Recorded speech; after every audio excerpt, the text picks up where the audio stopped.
বহু বছর পর নিজের স্ত্রীকে খুঁজে পেয়ে কান্নায় ভেঙে পড়ল অনিমেষ রায়। বিস্তারিত জানতে ভিডিওতে লাইক দিয়ে দেখতে থাকুন। বন্ধুরা, ২ শালিকের আগামী পর্বে আমরা সবাই দেখতে পারবো ঝিলিক ও গৌরব বাড়িতে ফেরার জন্য বের হয়, কিন্তু রাস্তাতে রাস্তাতে অনেকগুলি লোক নেমে পড়ে। কোনোভাবেই যে গাড়ি এগিয়ে যাচ্ছিল না।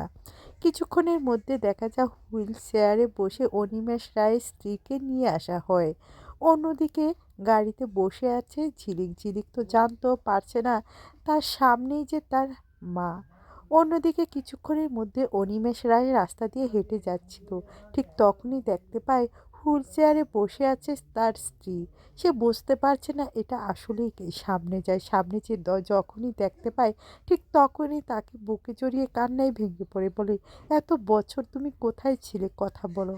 একজন লোক বলে, উনি তো কথা বলতে পারে না, উনি এভাবেই হুইল চেয়ারে বসে থাকে। এবার গল্পে যদি এমনটা ঘটে, আপনাদের দেখতে ঠিক কেমন লাগবে কমেন্ট করে জানিয়ে দিন। ধন্যবাদ।